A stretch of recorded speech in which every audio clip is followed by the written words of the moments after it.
Next up,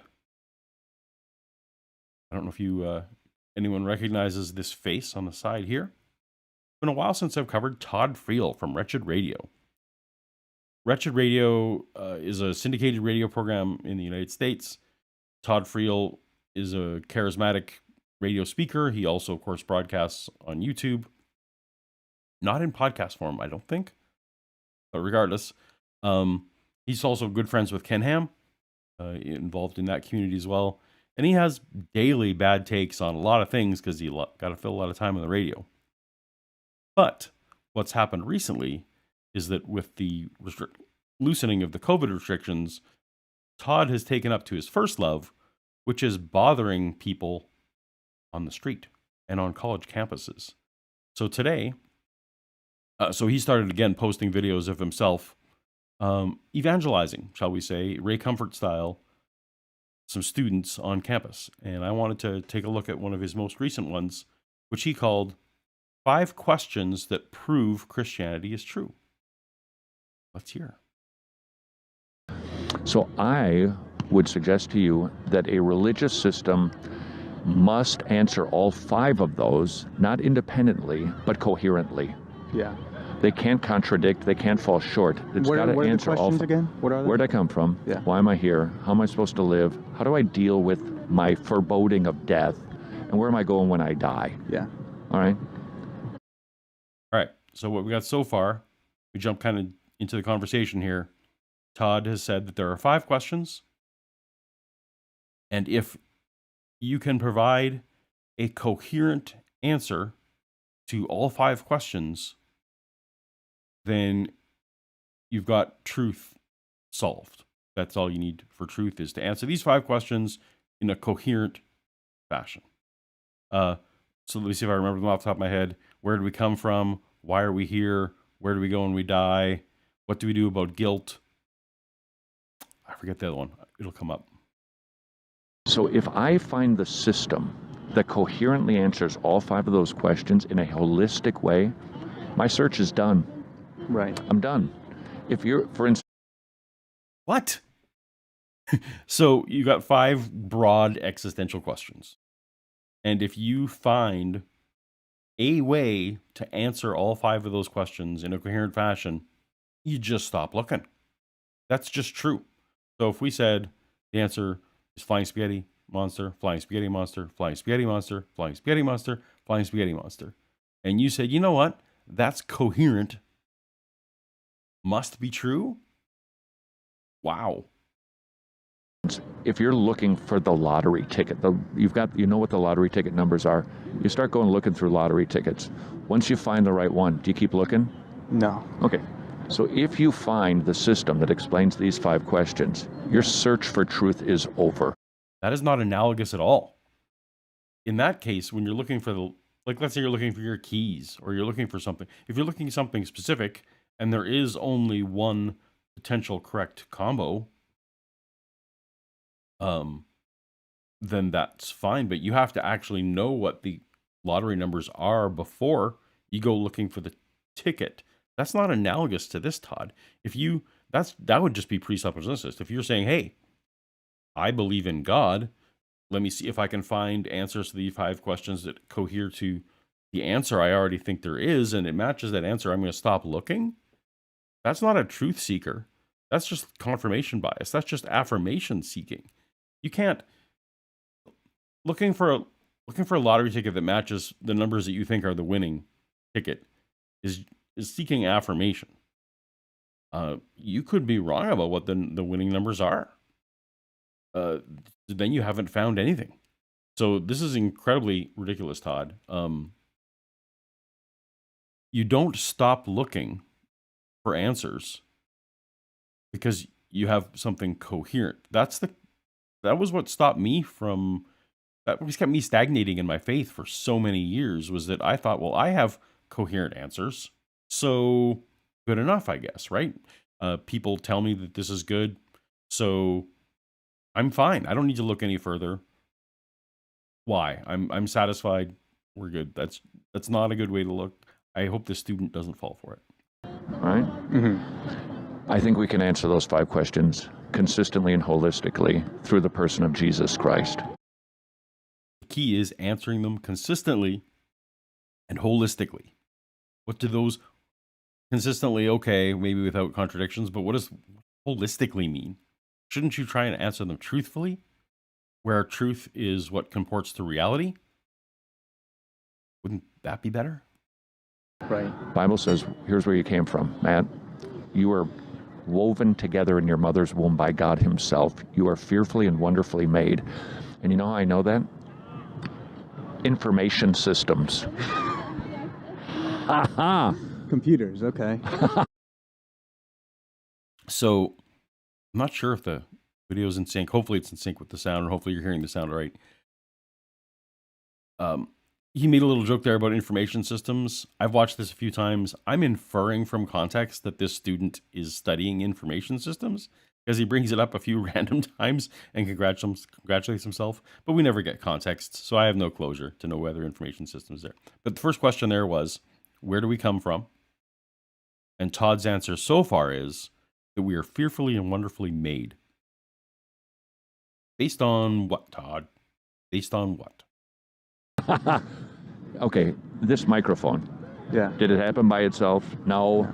If I sat here and told you it happened over millions of years, you'd go, you're an idiot. Somebody made it. I don't see the microphone maker. I know there's a microphone maker because I've got a microphone. There's a microphone here. I'm aware that microphones are in a category of things that are made and manufactured. I'm aware of microphone manufacturers. I'm aware that every few years new different types of microphones come out, so I know roughly that it takes a finite amount of time to develop them and make them, not millions of years. They don't reproduce. No, Todd, a microphone, no manufactured thing is an equivalent. You can say the fact that there's a microphone manufacturer doesn't mean that there was a human designer. We don't know what the categories of things are.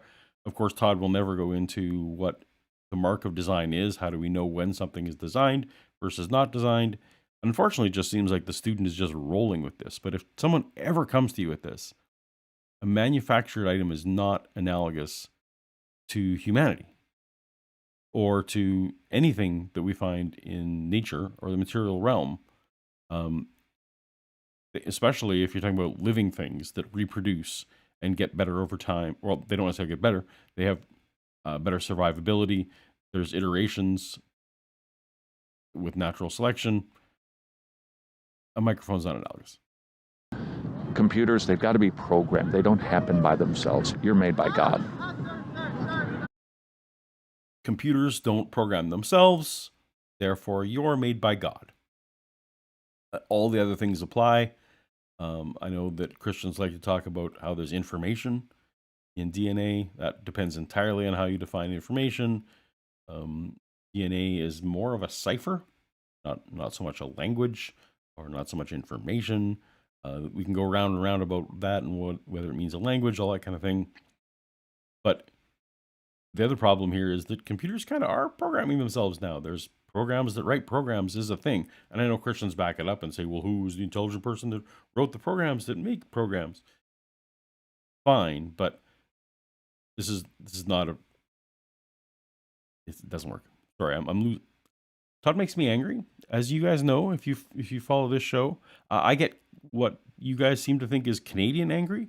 I kind of start to just lose my train of thought and get frustrated and want to bite my lip. I do want to say some bad words, but you'll recognize what I'm experiencing now is my anger. I know some of you were laughing and saying that that's not, but that's fine. Carry on. Right. I think that's externally and internally verifiable. It makes sense with what I observe, and it feels right that I'm actually made by God because I'm different than rocks and sidewalks and dogs. I'm different than rocks and sidewalks and dogs. Okay, Todd. Dogs are entirely in the same category of things that we don't think are, well, that you would say was created by a creator. So why are you saying that the difference between us and dogs means that we're created? That doesn't make any sense. Also, from a naturalistic point of view, we don't know that dogs are designed because, well, first of all, they were artificially selected by humans, so we actually kind of know how the development of dogs came to be from wolves. But also, like, to get to the point where there's mammals, that was entirely unguided. No design needed. Rocks, what? Rocks, again, Todd, you would say are created by God. That the certain shape of a rock, that actually follows from natural processes. There's certain configurations of the molecules in a rock help some rocks break in one way, some rocks form in the shapes in other ways. We understand those natural processes. Those are not designed things like a microphone. So what? And then sidewalks. What? I mean, your microphone was a better example. But let me step back one step before that. What he said was, we can verify that we are created both through external validations. Now, I think he's talking about the appearance of design. And of course, a lot of us admit that if you're not looking at it closely or thinking about it with very much sophistication, sure, there's appearance of design, sure. But the second thing he said was we have internal validation, which is just like, it feels right to Todd that we're designed. That just feels good to him.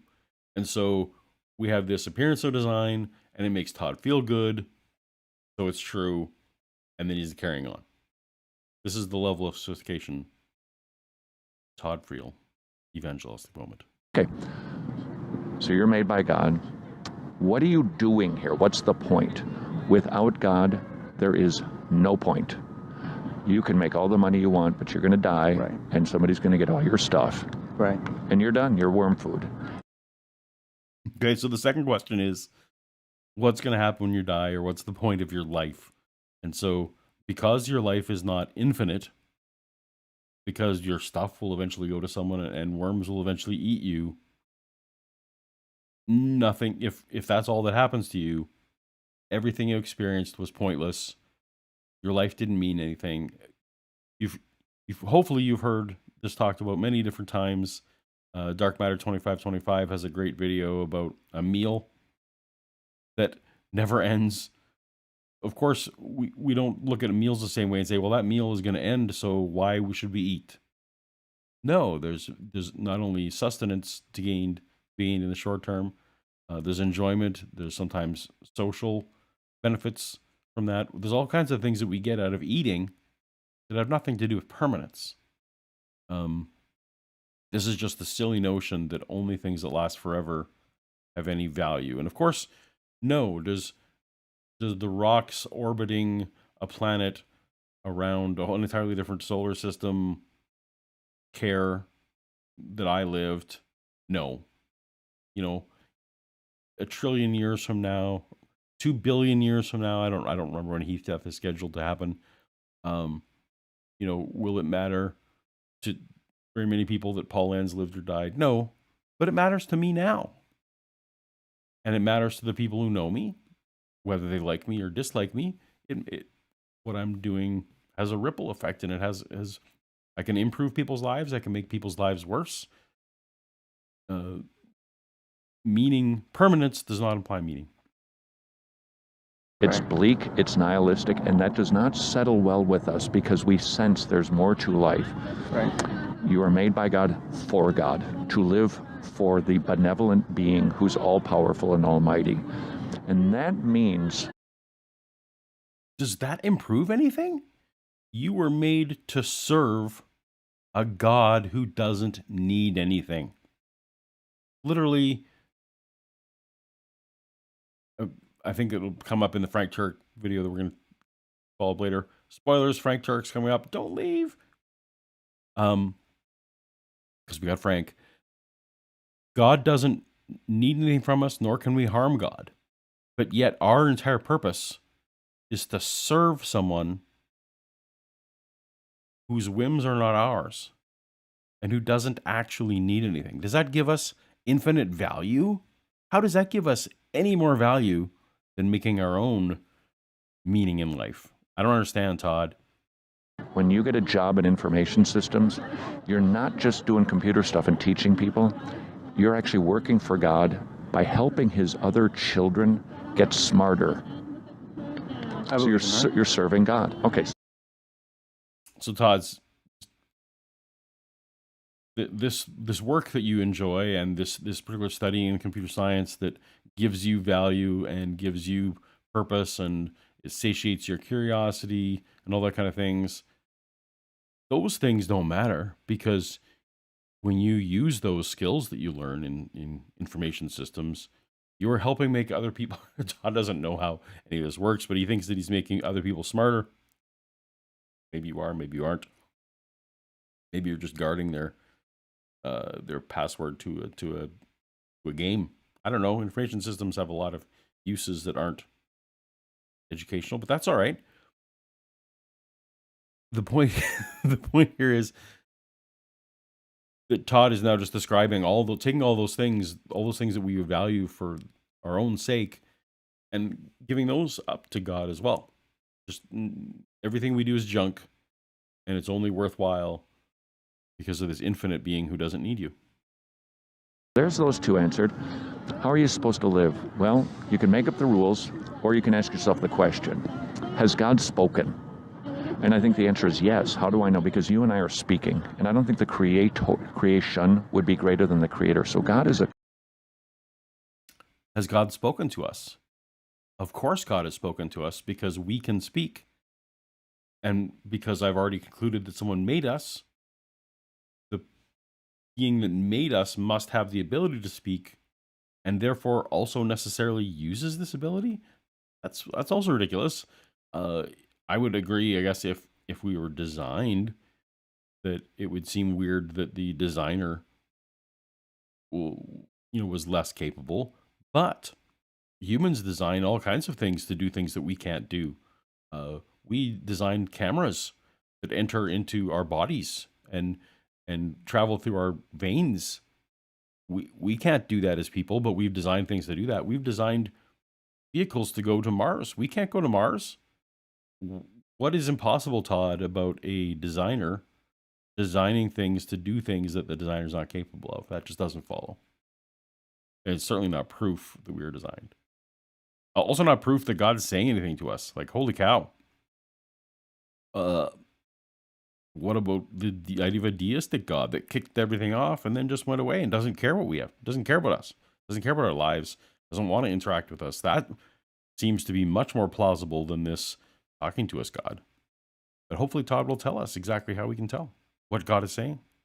Communicative God, and he's spoken to us through a book called the Bible. Now you got to dig into it and see if it's accurate and verifiable, but for the sake of this is where I need, in an upcoming stream I will have this. This is where I need my For the Bible Tells Me So little haunting. I did not sing that well.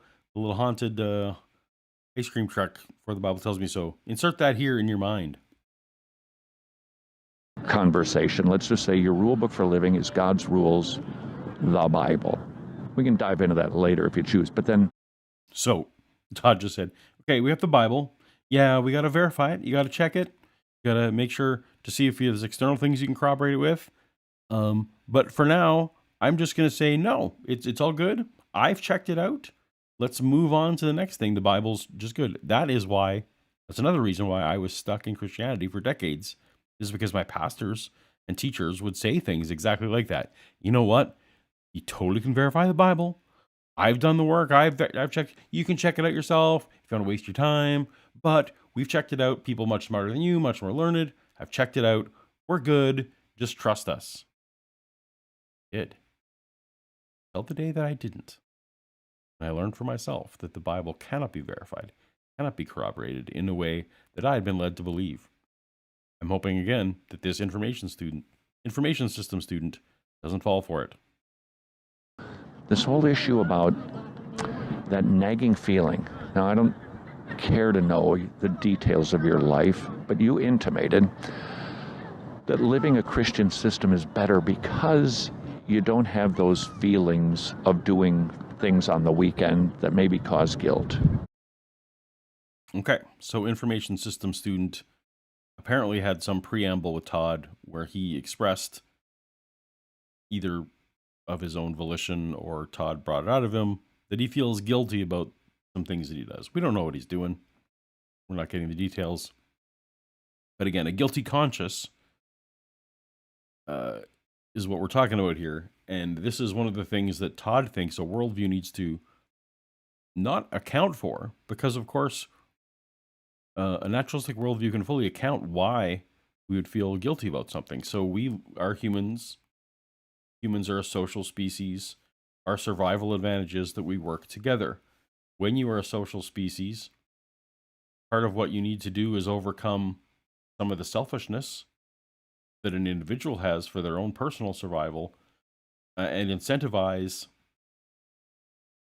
prioritizing group survival, prioritizing your family survival, your tribe survival. Of course, what's going to happen is the people who are most willing to contribute to the tribe, those are the genes that are going to get passed on, because they're going to find mates, versus the ones who are selfish are going to be more ostracized. We just kind of know, we've seen it in lots of social species, that those are traits that get selected for the cooperation traits. Of course, every individual has some level of rebellion, some level of selfishness, and that we need that counterbalance, we need that tension for a species to actually survive. But of course, one of the things that's going to come along with these traits is, if certain people feel bad, if their empathy makes them actually goes beyond just understanding and actually is a lingering emotion, that's going to help the tribe, right? If we can start, that's a trait that benefits everyone. If people sort of self-police, if you self-police behavior that is altruistic, that benefits everyone else, as opposed to being selfish, that's just going to be selected for over time. This conscious, not consciousness, but consciences, the feeling bad. That's easy to explain under natural worldview. But what Todd wants to do is he demands that his worldview to be coherent and answer his 5 questions, that it absolve an individual from this guilty feeling. First of all, that's not necessarily a good thing. That guilty feeling is there for a reason. The guilty feeling, much like if we just remove pain from our lives, the guilty feelings help guide us towards introspection and figuring out whether we are behaving in the best possible way. We can even feel guilty about things that hurt only ourselves. So, for example,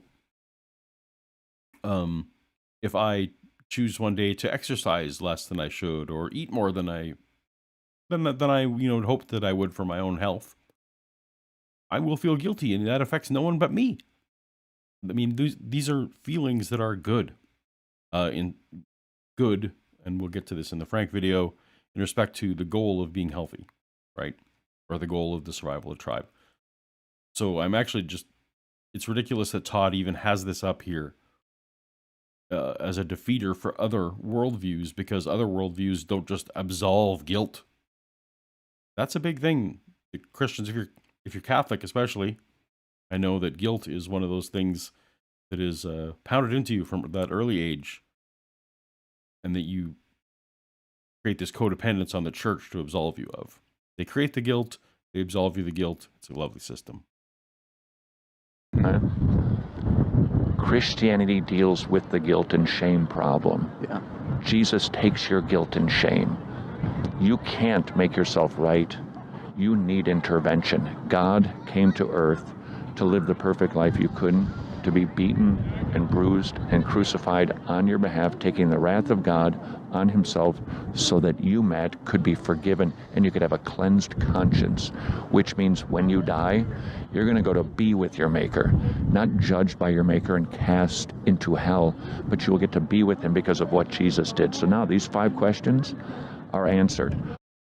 All right. So Todd thinks he's answered the question in a coherent fashion, and in a fashion that satisfies his own internal emotions in a way that is just satisfying to Todd. What does that tell us about the truth of Todd's worldview? Literally nothing. As I said, You can answer flying spaghetti monster to all 5 of those things. That would be coherent. And perhaps I might be in an emotional state where that is emotionally satisfying, the flying spaghetti monster. These are not the criteria by which we judge what is best for achieving certain goals. It's not coherence and emotions. So, I mean, and coherence, yet another example. There's a lot of fictional worlds and a lot of fictional stories where the stories are internally consistent. That really doesn't help. I mean, some of the fictional universes, it's frustrating when they can't maintain that coherence. I would say Christianity is one of those fictional universes where the coherence isn't kept. But again, these are terrible criteria for determining truth, and I'm hoping that information system students doesn't fall for it. Harmoniously, they make sense. That is why I believe that Christianity is true, and I believe that Jesus was telling the truth, because none of these other systems can do all of these things for me. So,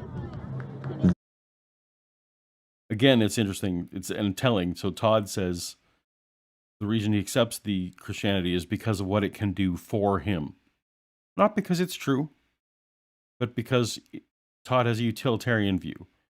He feels guilty about certain actions in his life. He wants absolution from those things. Christianity makes him feel like he has absolution for these things. Therefore, he wants you to go with his worldview.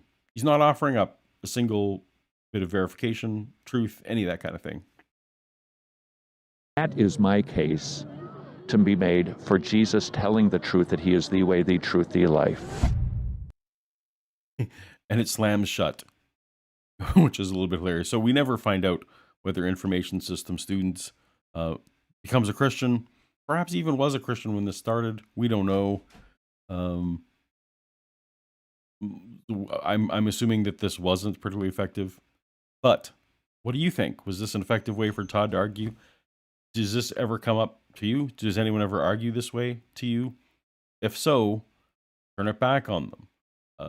How we feel about something has no impact on the truth value of the thing.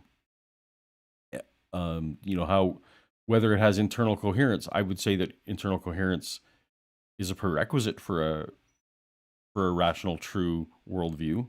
Sure, it's a prerequisite, but that alone is not sufficient to create a worldview that conforms to reality.